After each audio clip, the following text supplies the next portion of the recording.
კბილების ფორმის შილამაზეზე ფიქრი პირველად არისტოტელემ და ჰიპოკრატემ დაიწყეს.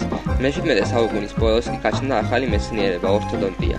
ორთოდონტების მთავარი მიზანი კბილებისა და ყბის ფორმის გაუმჯობესებაა, რისთვისაც ისინი უახლეს ტექნოლოგიებს იყენებენ. ორთოდონტია დიდი ხანი არის, მაგრამ ეს მოუხსნელი სისტემა, ანუ ბრეის სისტემა, სადღაც 10 წელი არის დაინტერესებული საქართველოში. ორთოდონტია პოპულარობის პიკს 21 საუკუნეში მიაღწია და დღეს საქართველოში უამრავი მომხმარებელი ჰყავს.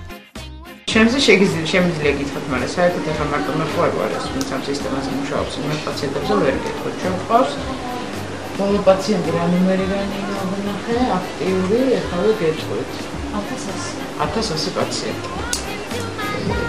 სხვადასხვა ფერის, ზომისა და ფორმის ბრეკეტებს თითქმის ყველა ასაკის ადამიანი იკეთებს. რაღაცა ალბათ თინეიჯერები. ნუ მაქსიმალური ქონია 55 წელი. მიუხედავად იმისა, რომ ბრეკეტები რკინისაა, შეგუება მაინც ადვილია. ნუ 3-4 დღე უმეტესობას უჭირს თავიდან სამ შეეშოვა და მე როდესაც გაივის ეს პერიოდი, უკვე გძნობება იმისა, რომ უცხოელი პირის გულში თითქმის აღარ არის. აი ამდენი პაციენტიდან ალბათ სამ პაციენტს ქონია, რომ აი ბოლომდე ამობენ, რომ ვერ შევეჩვიეთ და მალე მოხსენი და როდის მოხსენი, ეგეთ მომენტებიც არის. მაგრამ ნუ დანარჩენებს არა პირიქით. რაღაც ის შეგრძნება უკმაყოფილების, რომ აი ბრეკეტებმა ეს შედეგი მომიცა და პირიქით დადებითად არის მოწყობილები.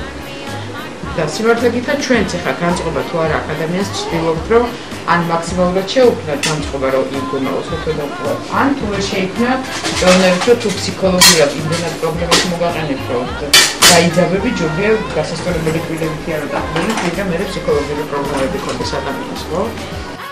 ბრეკეტები დღესდღეობით იმდენად პოპულარულია, რომ პაციენტების ნაწილს ის უბრალოდ თავის მოწონების მიზნით უდევს.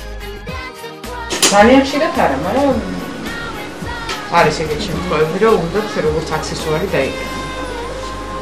ან არის შემთხვევა, როდესაც რჩევი მკურნალობას, მაგრამ იმიტომ რომ მოწონთ, მეუბნებია, რომ ჯერ არ მოხსნათ. ცოტა ხანს მექნება და რომ მომდესდება მერე და ეს დადიან გასწორებული კბილები და ბრეკეტები. ორთოდონტული მკურნალობა სულ 2 წელიწადს მოიცავს. შედეგად კი პაციენტები მთელი დარჩენილი ცხოვრების მანძილზე ჰოლივუდის ღიმილით კვდებიან.